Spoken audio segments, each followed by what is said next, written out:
사랑하는 새벽나라 친구 여러분 안녕하세요. 여러분과 함께 토요일 말씀을 묵상할 김종호 목사입니다. 바울은 이제 가이사에게 재판을 받기 위해 로마로 향합니다. 그가 로마로 호송되는 여정은 어쩌면 바울의 4번째 전도 여행이라고 부를 만도 한데요. 이전 3번의 전도 여행과는 또 다른 상황이지만 그는 여전히 주어진 모든 상황을 하나님을 전하는 기회로 삼고 있기 때문입니다. 로마는 바울 사역의 최종 목적지가 됩니다. 이제 그 마지막 여정이 시작되고 있는데요. 바울은 여전히 하나님의 인도하심을 신뢰하며 나아가고 있습니다. 그에게는 두려워하거나 주저함이 없습니다. 오늘 말씀의 제목은 마지막 스퍼트입니다. 오늘의 말씀은 사도행전 27장 1절에서 12절입니다. 우리가 이탈리아로 배를 타고 가도록 결정이 나자 바울과 다른 죄수들은 황제 부대에 소속된 율리오라는 백부장에게 넘겨졌습니다. 우리는 아시아 지방의 해변을 따라 항해하게 될 아드라무테노호를 타고 바다로 출항했습니다.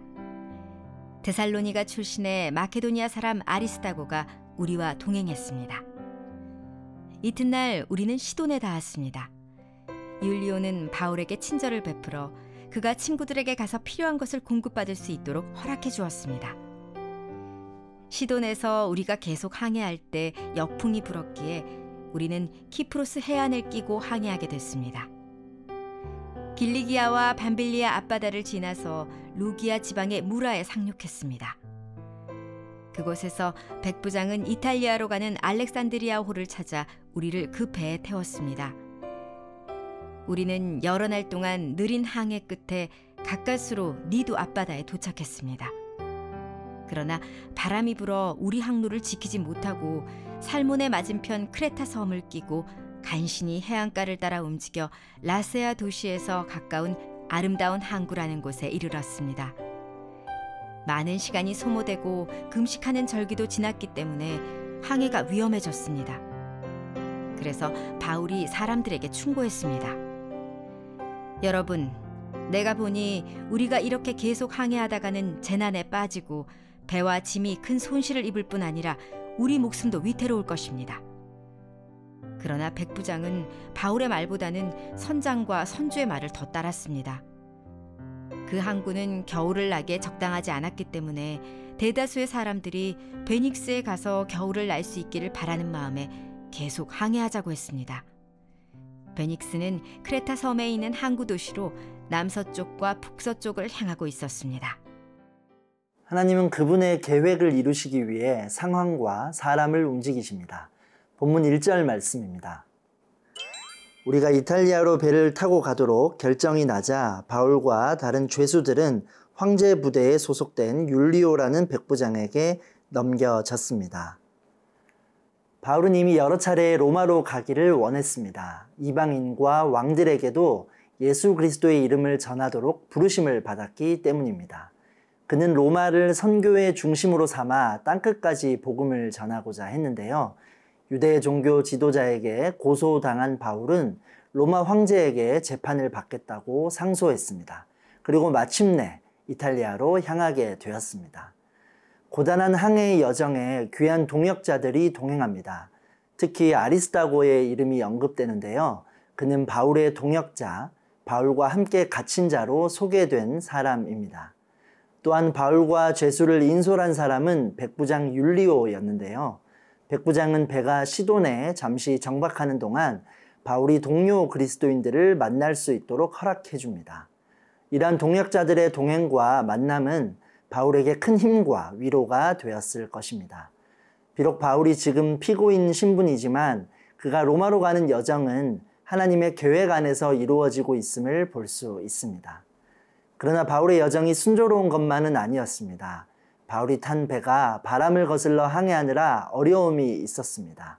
맞바람 때문에 항해가 힘들었고 해안가를 따라 진행하다가 간신히 아름다운 항구라는 곳에 이르게 되었다고 하지요.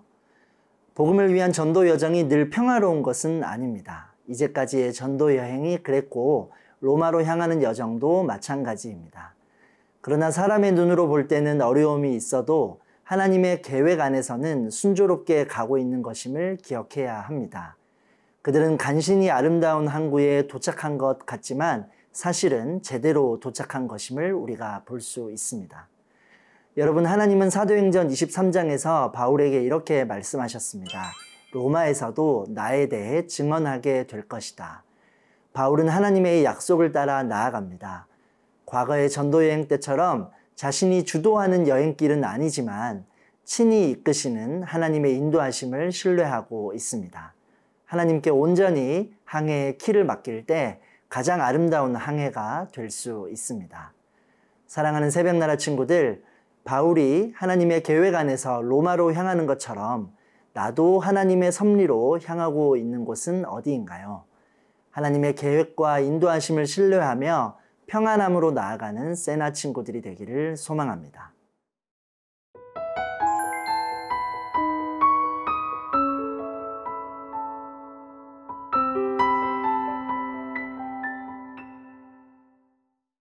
항해가 위험해지자 바울은 자신의 의견을 전합니다.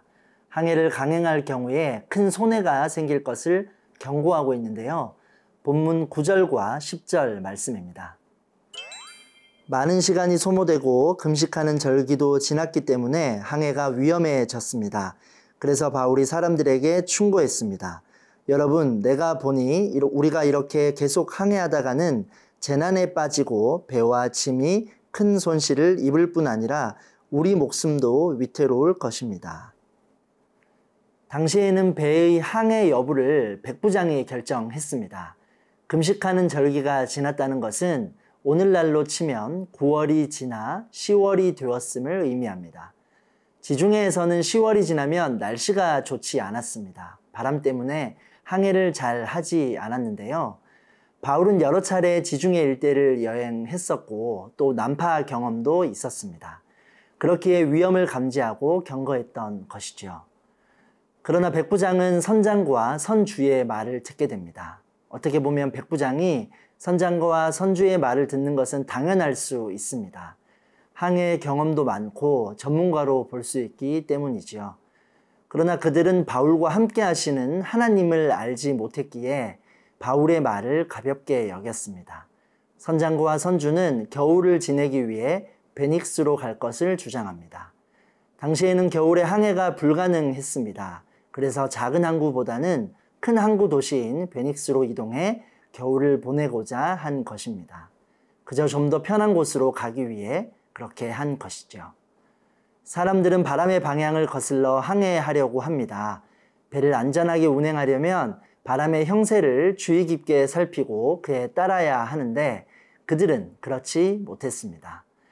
오히려 바울은 로마로 빨리 가는 것이 중요했지만 사람들의 안전을 더 중요하게 생각합니다. 바울은 하나님이 주시는 지혜를 통해 사람들을 선한 길로 인도하고자 했습니다. 여러분, 하나님의 지혜는 사람의 지혜와 비교할 수 없습니다. 우리의 지식과 경험이 옳다고 생각할 수 있지만 하나님의 지혜보다 앞설 수 없음을 기억해야 합니다. 우리는 하나님의 지혜를 기준으로 삼고 살아가야 합니다. 지혜와 능력이 충만하신 하나님을 의지하며 사람들에게도 하나님의 영광을 나타내는 우리가 되기를 소망합니다. 사랑하는 새벽나라 친구들, 나의 삶의 여정 가운데 하나님의 지혜가 필요한 부분이 있다면 어떤 일이 있나요? 우리 삶을 선한 길로 인도하시는 하나님의 지혜로 충만한 여러분이 되기를 축복합니다. 사랑의 하나님, 우리 삶의 모든 걸음이 하나님의 계획과 인도하심 안에 있음을 기억합니다. 매일 순간마다 세상의 지혜가 아닌 하나님의 지혜를 의지하며 나아가는 삶이 되게 하여 주옵소서. 예수님의 이름으로 기도합니다. 아멘.